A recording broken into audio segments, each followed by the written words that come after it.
Hello dear student. आज का जो अपना टॉपिक है बहुत ही इंटरेस्टिंग टॉपिक है और आप पढ़ोगे तो मज़ा भी आएगा। ठीक है, आपने कभी ये सोचा है कि मच्छर काटा यहाँ पे और मच्छर जैसे काटा हाथ हमारा नहीं चाहते हुए भी अपने आप यहाँ पहुँच जाता है उस मच्छर को मारने के लिए। ठीक है, तो इसी से रिलेटेड एक अपना बहुत ही इंटरेस्टिंग टॉपिक है। क्या? Conduction and generation of nerves impulse. Generation and conduction of nerve impulse, यानी कि नर्व इम्पल्स का जनरेशन कैसे होगा और अगर जनरेशन अगर हो गया एक बार तो उसका फिर कंडक्शन कैसे होगा, यानी कि हाथ से लेकर के ब्रेन तक कैसे पहुंचेगा। तो ये आज का अपना टॉपिक है। ठीक है, अब ये जो टॉपिक आप पढ़ोगे तो इससे पहले आपको एक छोटा सा समझना पड़ेगा। छोटा सा एक कॉन्सेप्ट है पोलराइजेशन या फिर पोलराइज स्टेज। पोलराइजेशन या फिर पोलराइज स्टेज। तो हमारे बॉडी के जितने भी सेल्स होते हैं जनरली क्या होते हैं, जनरली आम कंडीशन में क्या होते हैं, पोलराइज स्टेज में होते हैं। पोलराइज स्टेज कहने का सेंस है कि ये अपना एक सेल है, ये अपना एक सेल है। अब सेल जो है तो सेल के अंदर भी आयंस होते हैं, सेल के बाहर भी आयंस होते हैं। सेल के अंदर यानी कि साइटोप्लाज्म में भी आयंस होते हैं। यहाँ भी आपको आयंस देखने को मिल जाएंगे बहुत सारे। कैल्शियम आयन मिल जाएंगे, पोटेशियम आयंस मिल जाएंगे, सोडियम आयंस मिल जाएंगे और भी बहुत सारे आयंस मिल जाएंगे। और इंटरस्टिशियल साइट में भी आपको आयंस मिल जाएंगे। इंटरस्टिशियल साइट जो होते हैं यहाँ भी आपको बहुत सारे आयंस मिल जाएंगे। यहाँ भी आपको इधर भी पूरा आपको बहुत सारे आयंस मिल जाएंगे। इस दोनों आयंस के बीच में डिफरेंस क्या होता है? इसका जो पोटेंशियल होगा, अंदर का पोटेंशियल और बाहर का पोटेंशियल, तो बाहर के आउटसाइड के कंपैरिजन में अंदर का जो पोटेंशियल होगा वो कितना होगा? -70 मिली वोल्ट। -70 milli volt. और इसको हम लोग कहते हैं resting potential. Resting potential essence अपना सेल अगर रेस्ट में है तो उस टाइम में अंदर का आयंस का जो पोटेंशियल होगा कितना होगा? -70 मिली वोल्ट। -70 मिली वोल्ट कहने का मतलब क्या हुआ? -70 मिली वोल्ट कहने का मतलब हुआ कि अगर बाहर 100 मिली वोल्ट पोटेंशियल है, अगर बाहर इंटरस्टिशियल साइट में आयंस का पोटेंशियल कितना है? 100 मिली वोल्ट है, तो अंदर क्या होगा? -70 मिली वोल्ट कम होगा, यानी कि इसके कंपैरिजन में अंदर कितना होगा? सिर्फ 30 मिली वोल्ट ही होगा। ठीक है, सिर्फ 30 मिली वोल्ट ही होगा। अगर आप यहाँ पे मिली वोल्ट को हटा दो, हम मान लेते हैं कि यहाँ पे हम मिली वोल्ट को हटा देते हैं, मिली वोल्ट छोड़ो, अगर आप उसमें भी नहीं आ रहे तो मिली वोल्ट को हटा देते हैं। आप ऐसे मान सकते हो कि अगर बाहर 100 पॉजिटिव आयंस है, सिर्फ आप ऐसे समझो कि अगर बाहर 100 पॉजिटिव आयंस है, लाइक मीन्स अगर 100 सोडियम आयंस बाहर है तो इसके कंपैरिजन में -70 सोडियम आयंस अंदर होगा, यानी कि कितने होंगे? सिर्फ 30 सोडियम आयंस अंदर होंगे। तो ये तो हुए ना -70 सोडियम आयंस कम हुए ना, तो इसी को हम लोग क्या बोलते हैं? -70 मिली वोल्ट का डिफरेंस कहते हैं। ठीक है, ठीक है, तो इसी -70 मिली वोल्ट को हम लोग क्या कहते हैं? Resting potential. अब ये रेस्टिंग पोटेंशियल, ये जो रेस्टिंग पोटेंशियल है ये आता क्यों है? जो रेस्टिंग पोटेंशियल है यानी कि पोलराइज्ड स्टेट जो सेल का हुआ, ये हो क्यों रहा है? तो इसके पीछे कुछ रीजंस है।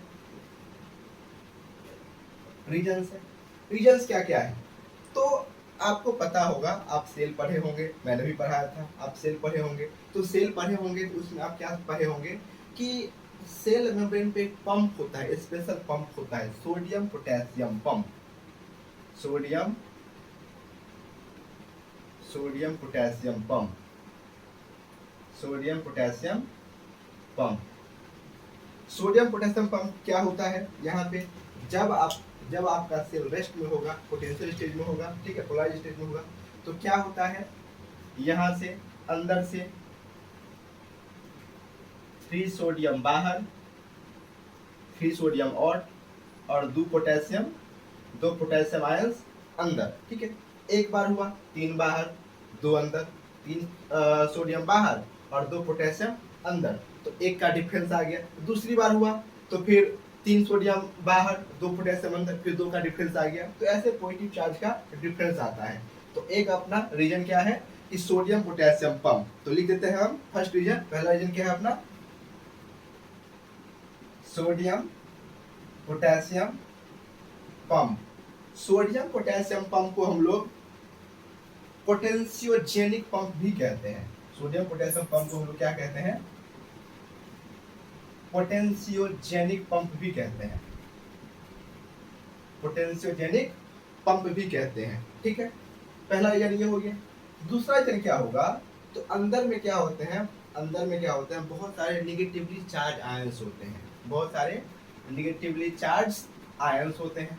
साथ में कुछ निगेटिव प्रोटीन्स भी होते हैं, साथ में कुछ निगेटिव प्रोटीन्स भी होते हैं। इस कारण से भी इसका जो अंदर का जो पोटेंशियल है उतना होगा, -70 मिलीवोल्ट कम होगा। तो ये भी मैं लिख दूं, क्या होते हैं, negatively ions, negatively charge ions and negative protein and negative protein, negative protein are unable to leave cell, यानी कि ये अनेबल होते हैं बाहर जाने में, ये खुद से बाहर नहीं जा सकते हैं, ये अनेबल होते हैं बाहर जाने में। ठीक है, तो दूसरा ये हो गया, दूसरा रीजन ये हो गया। तीसरा रीजन क्या होगा, तो तीसरा रीजन जो होता है, तीसरा रीजन क्या होता है, यहाँ पे बहुत सारे क्या होते हैं, यहाँ पे बहुत सारे क्या होते हैं, और पोटेशियम चैनल होते हैं, पोटेशियम लीकी चैनल होते हैं, सोडियम लीकी चैनल होते हैं। जैसे मैं ब्लू से बना देता हूँ, यहाँ पे ये बना रहा हूँ मैं potassium leaky channel, potassium leaky channel. ठीक है, और ग्रीन से बना देता हूँ मैं सोडियम लीकी चैनल, ये सोडियम लीकी चैनल। बहुत सारे लीकी चैनल होते हैं, लेकिन as a compare sodium leaky channel की तुलना में पोटेशियम लीकी चैनल बहुत सारे होते हैं, पोटेशियम लीकी चैनल बहुत सारे होते हैं। और ये क्या करता है, अंदर से पोटेशियम लीक कर करके बाहर आते रहता है। ऐसा नहीं है कि सोडियम नहीं आएगा, सोडियम भी आएगा, लेकिन बहुत ही लेस अमाउंट में आएगा। जितना पोटेशियम आ रहा है उसकी तुलना, उसके मामले में बहुत ही लेस अमाउंट में आएगा। तो मैं तीसरा रीजन लिख देता हूँ, membrane at rest, membrane at rest is more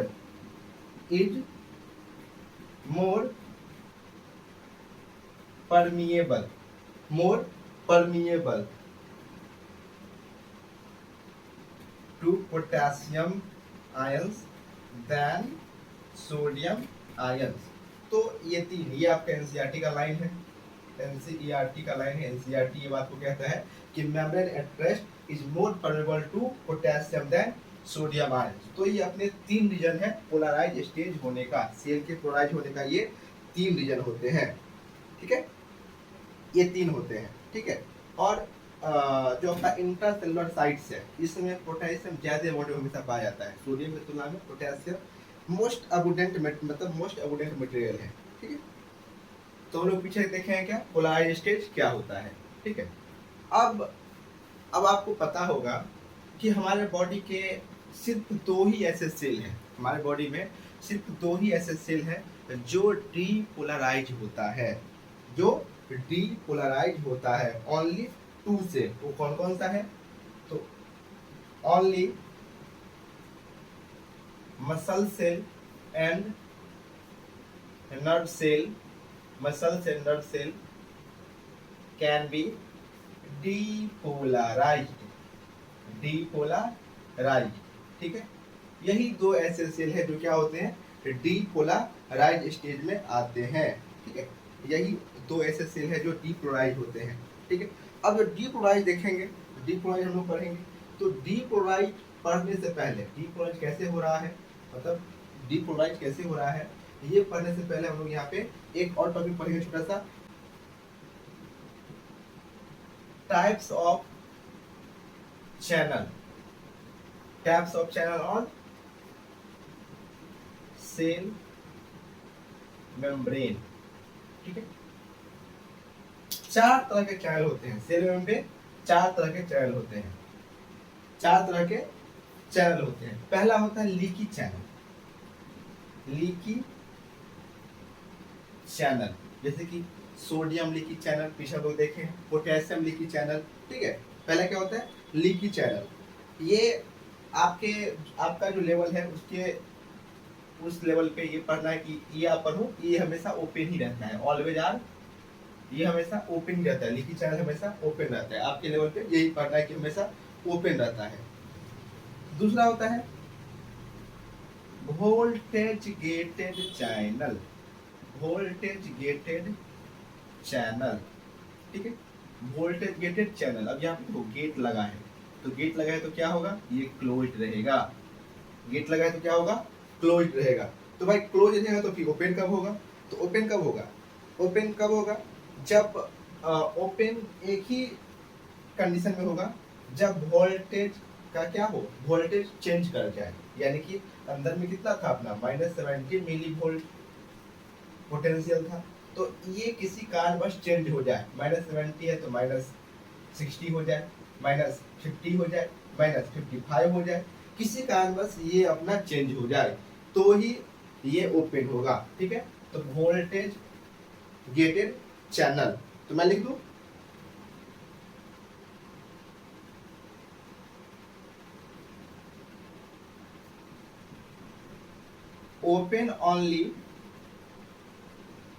open only due to change in voltage, change in voltage। और ये भी बहुत सारे होते हैं, जैसे कि sodium voltage gated channel, potassium voltage gated channel, ठीक है, बहुत सारे वोल्टेज गेटेड चैनल होते हैं। तीसरा अपना है, ये तीसरा है मैकेनिकली गेटेड चैनल, तीसरा है mechanically gated channel, mechanically gated channel, mechanically gated channel. तो ये भी चूंकि गेट लगा हुआ है, तो गेट लगा हुआ तो ये भी क्या रहेगा, क्लोज्ड रहेगा, ये भी क्या रहेगा, क्लोज्ड रहेगा। ये कैसे खुलेगा, मैकेनिक, मैकेनिक मतलब प्रेशर, प्रेशर जो पड़ेगा, प्रेशर पड़ेगा तो इस कंडीशन में जाकर खुलेगा। तो open only due to mechanical, open only due to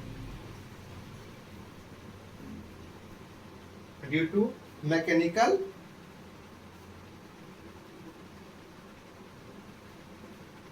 pressure, mechanical pressure. तो ये तीसरा हुआ। और चौथा जो अपना चैनल होता है, ये क्या होता है चौथा channel, ligand, ligand gated channel, ligand gated channel, ठीक है, लाइगेंड गेटेड चैनल, ये भी हमेशा क्लोज रहेगा। और लाइगेंड मतलब क्या होता है, केमिकल, लाइगेंड मतलब क्या होता है, केमिकल। तो ओपन कब होगा, open only when a specific chemical bind to it. ये कब होगा, ओपन कब होगा लाइगेंड गेटेड चैनल, कि जब कोई स्पेसिफिक केमिकल इसके साथ बाइंड हो तो ही ये ओपन होगा। तो ये अपने चार तरह के चैनल है, ठीक है। अब हम लोग देखते हैं कि नर्व इंपल्स होता कैसे है, नर्व इंपल्स का जनरेशन कैसे होता है, ये हम लोग आगे देखते हैं।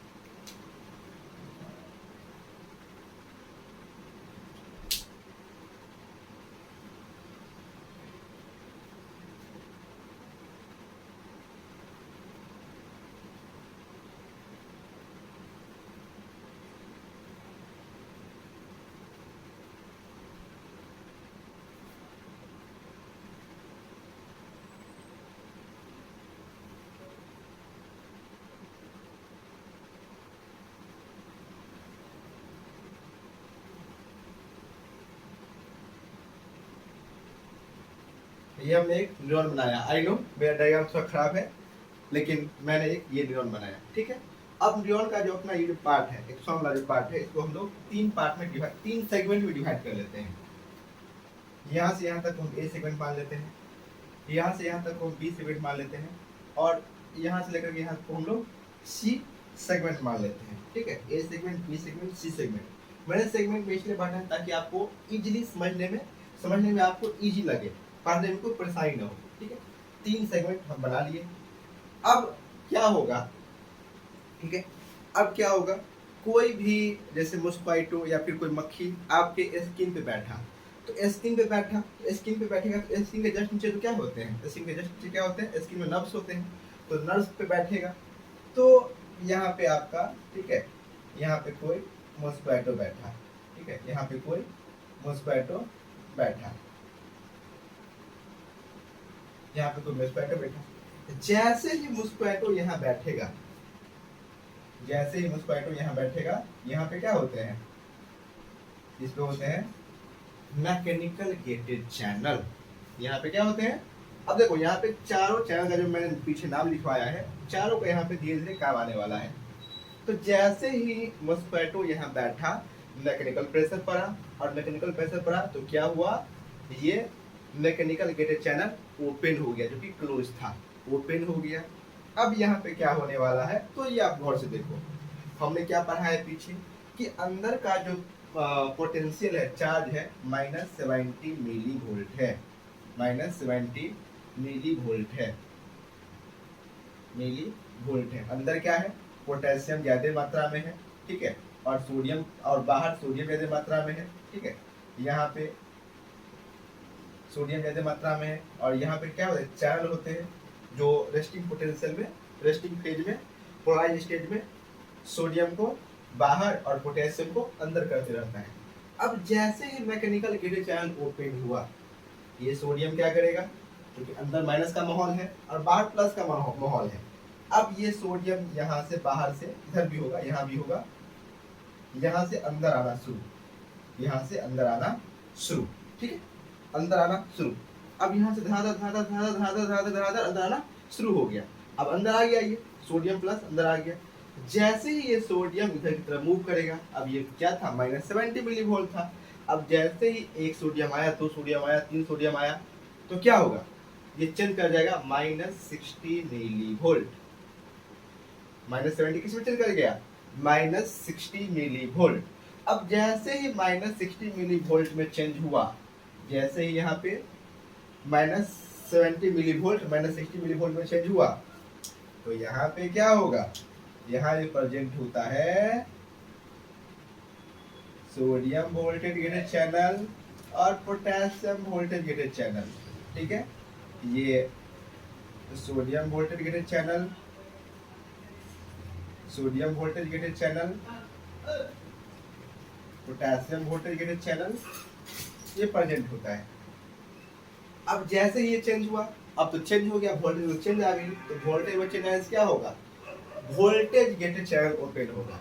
अब दोनों है, सोडियम वोल्टेज गेटेड चैनल भी है और पोटेशियम वोल्टेज गेटेड चैनल भी है। तो पहले कौन खुलेगा, क्योंकि सिग्नल आया दोनों के पास। अब सोडियम वोल्टेज चैनल बहुत ही फास्ट खुलता है, क्योंकि सोडियम तो बाहर में है ना, तो सोडियम वोल्टेज गेटेड चैनल बहुत ही फास्ट खुलता है।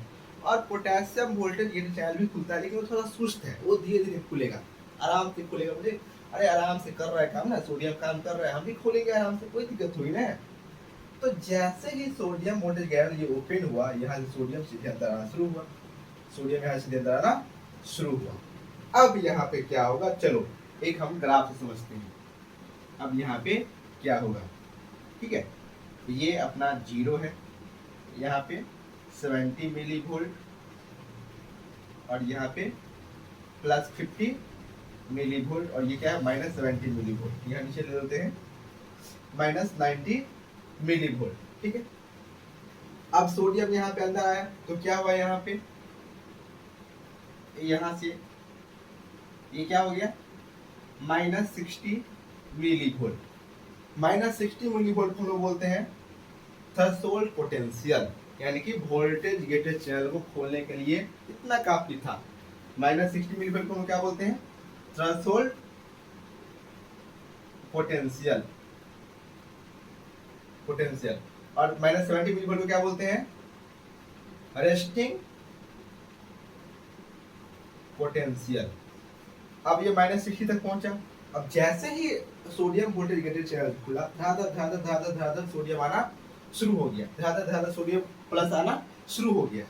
अब देखो अब क्या होने वाला है, अब पूरा अंदर का माहौल पूरा चेंज, अंदर का पूरा माहौल चेंज, ये पहुंच जाएगा +30 मिली वोल्ट तक, +30 मिली वोल्ट तक पहुंच गया, अंदर का पूरा माहौल चेंज +30 मिली वोल्ट तक पहुंच गया। और यही जो +30 मिली वोल्ट है, इसी को तो हम लोग बोलते हैं एक्शन पोटेंशियल, एक्शन पोटेंशियल, या फिर हम लोग इसी को इम्पल्स भी कहते हैं। अब अपना इम्पल्स जनरेट हो गया है, +30 मिली वोल्ट हो गया। अब सोडियम फ्लोराइड को जो काम करना था कर दिया, ये बंद हो जाएगा। अब ये बंद हो गया, अब बंद हो गया, ठीक है। अब यहाँ से उसी टाइम में पोटेशियम भी खुलेगा, पोटेशियम भी खुलेगा तो पोटेशियम बाहर निकलना शुरू हो जाएगा, पोटेशियम बाहर निकलना शुरू हो जाएगा, पोटेशियम बाहर निकलना शुरू हो जाएगा। अब साथ में यहाँ जो अंदर में जो सोडियम प्लस जो भरे हैं, जो सोडियम प्लस जो पूरा भरा है, ये क्या करेगा, इधर की तरफ मूव करेगा। जो इधर की तरफ मूव करे, इधर की तरफ भी तो मूव कर सकता है, जो थोड़ी इधर की तरफ भी मूव करे, इधर की तरफ भी मूव कर सकता है। तो कुछ इधर ही मूव कर सकते हैं, कुछ इधर ही मूव कर सकते हैं। इधर मूव किया तो कोई बात नहीं, लेकिन इधर भी तो मूव करेगा, तो इधर मूव करेगा तो फिर वहां से भी वही माहौल बनाएगा, -60 मिली वोल्ट, ठीक है। फिर वही सेम चीज होगा। तो इस सेगमेंट को हम लोग बाद में समझेंगे। अगर आपको ये ए सेगमेंट अगर समझ में आ जाएगा, ये जो अपना ए सेगमेंट है, अगर आपको ये समझ में आ जाएगा तो वही सेम चीज बी में भी होगा, सेम चीज सी में भी होगा। तो ये हम लोग पहले समझेंगे।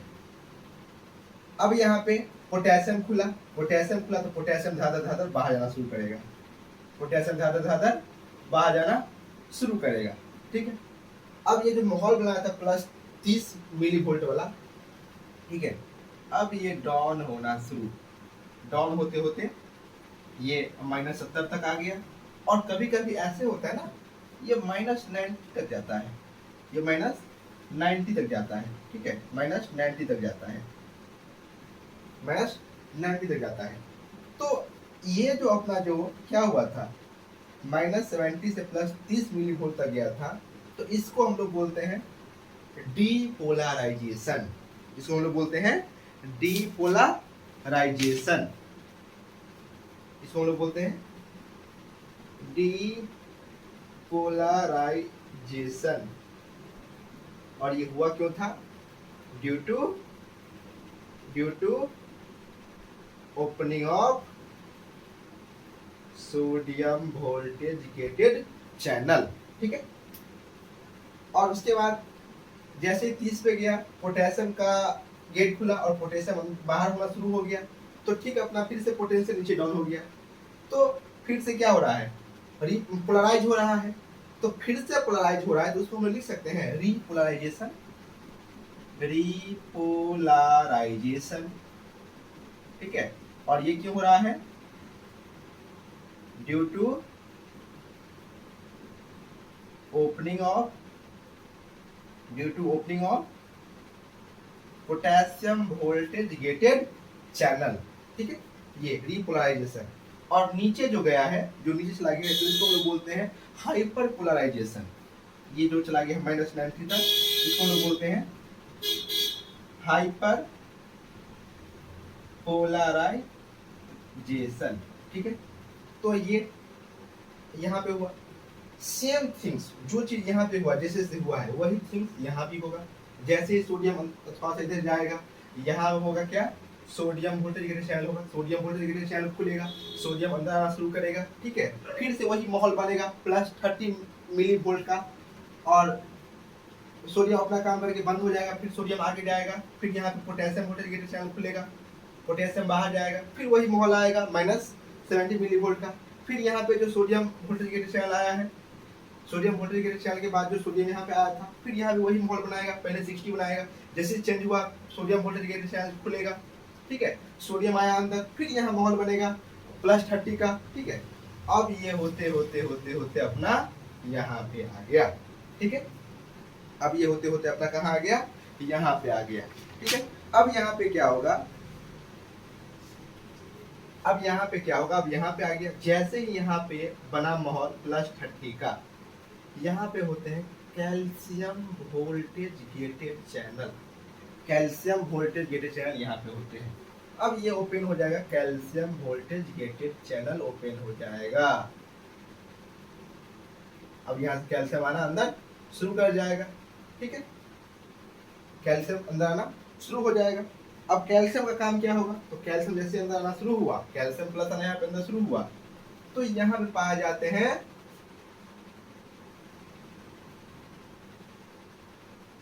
यह पाए जाते हैं सिनेप्टिक वेसिकल, इसको हम लोग बोलते हैं सिनेप्टिक वेसिकल्स, ठीक है।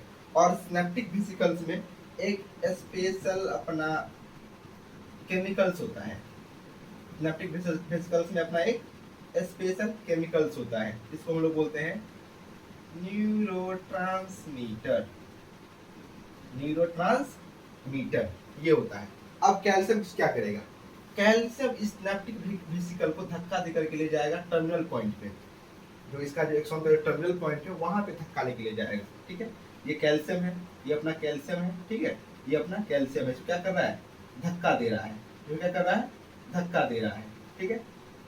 ये अपना कैल्शियम है और जो क्या कर रहा है, धक्का दे रहा है, धक्का देकर कहाँ ले जाएगा, एकदम यहाँ पे टर्मिनल पे, यहाँ पे टर्मिनल पॉइंट पे।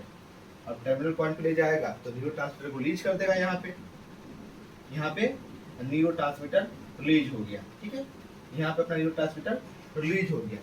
अब न्यूरोट्रांसमीटर जहाँ पे रिलीज हुआ है, न्यूरोट्रांसमीटर जिस जगह पे रिलीज हुआ है, इसको हम लोग बोलते हैं, इस जगह को बोलते हैं हम लोग सिनेप्टिक क्लेफ्ट, सिनेप्टिक क्लेफ्ट बोलते हैं, ठीक है। न्यूरोट्रांसमीटर जहाँ पे रिलीज हुआ है उसको क्या बोलते हैं, सिनेप्टिक क्लेफ्ट। आई होप यहां तक समझ गए होंगे।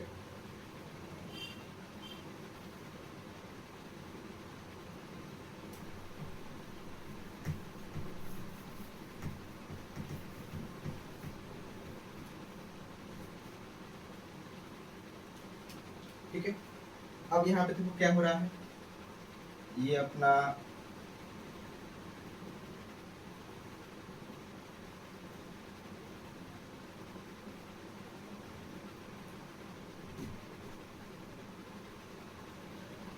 और यहाँ से आगे फिर दूसरा न्यूरॉन होता है,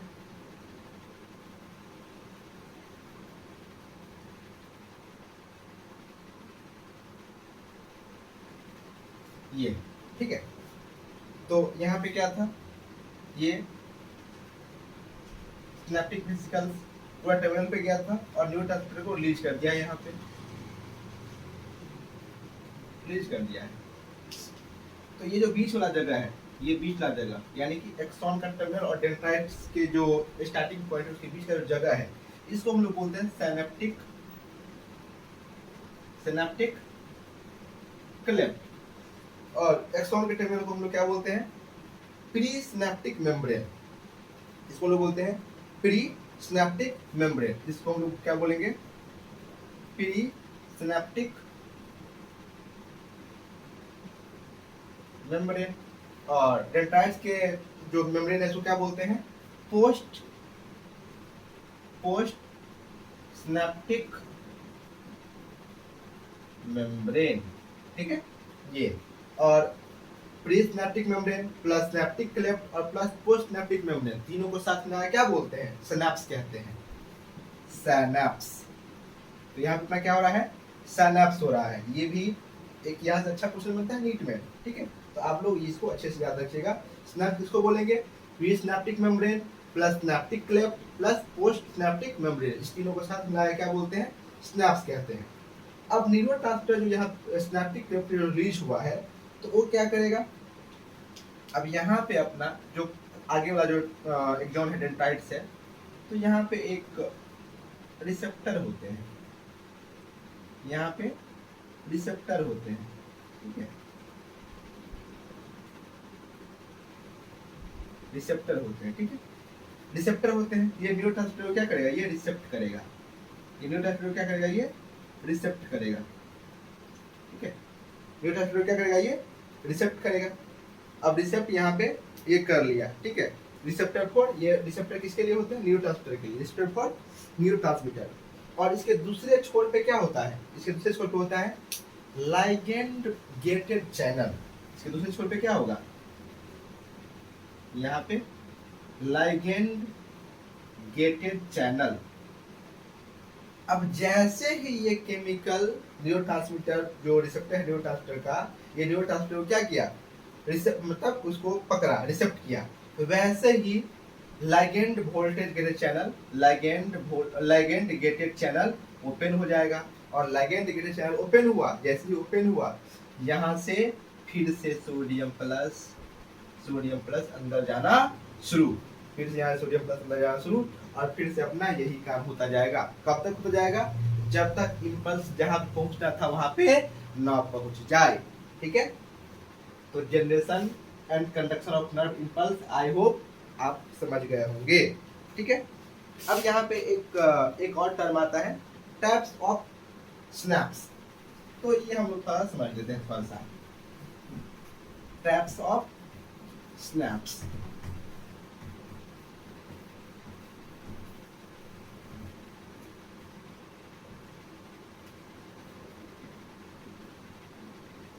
टाइप्स ऑफ सिनेप्स दो तरह के होते हैं ये,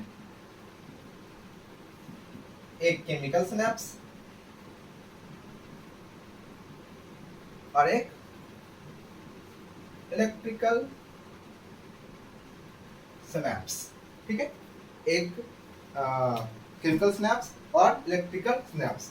अब ये होगा कैसे, देखो ये क्या होगा, तो हम लोग यहाँ पे क्या देखें, यहाँ पे न्यूरोट्रांसमीटर रिलीज हुआ है, ठीक है, यहाँ पे न्यूरोट्रांसमीटर रिलीज हुआ है, और दूसरे एक्सॉन के डेंड्राइट्स इसको रिसेप्ट किया है,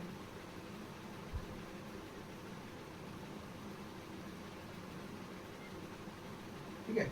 यहाँ पे न्यूरोट्रांसमीटर रिलीज हुआ और दूसरे एक्सॉन के डेंड्राइट इसको रिसेप्ट किया और फिर ये आगे बढ़ाया। तो ये जो अपना निकला, ये केमिकल निकल गया ना, ये क्या बन गया, अपना केमिकल हो गया, केमिकल हो गया। तो इसको हम लोग बोलते हैं केमिकल सिनेप्स, इसको हम लोग कहते हैं केमिकल सिनेप्स। और इलेक्ट्रिकल सिनेप्स में क्या होगा, इलेक्ट्रिकल सिनेप्स में क्या होगा, ये जो एक्सॉन है और ये जो टर्मिनल है एक्सॉन का, और दूसरे एक्सॉन के जो दूसरे न्यूरॉन के जो डेंड्राइट्स है, इस दोनों के बीच में होता है एक गैप जंक्शन। गैप जंक्शन आपने पढ़ा होगा, सेल जंक्शन, गैप जंक्शन। क्या होता है, गैप जंक्शन, ठीक है, गैप जंक्शन। अब गैप जंक्शन है तो यहाँ पे सोडियम प्लस आया, सोडियम प्लस था, ठीक है, सोडियम प्लस सीधे यहाँ से होते होते यहाँ चला जाएगा, कोई केमिकल निकालने का जरूरत ही नहीं पड़ा, कोई केमिकल निकालने का जरूरत ही ना पड़ा। तो ये अपना क्या है, ये आयंस के रूप में जा रहा है, ठीक है, तो इसको हम लोग क्या बोलते हैं, इलेक्ट्रिकल इंपल्स कहते हैं। तो यहाँ पे ये केमिकल ना निकल करके सीधे इलेक्ट्रिकल के रूप में ही चला गया, इलेक्ट्रिक के रूप में ही चला गया, इसी को हम लोग बोलते हैं इलेक्ट्रिकल सिनेप्स, और इसको बोलते हैं केमिकल सिनेप्स, ठीक है। इसका जो स्पीड होता है मिली सेकेंड होता है, यानी कि 1 सेकेंड का 1000वां भाग होता है, ठीक है। तो आई होप समझ गए होंगे generation conduction of nerve impulse.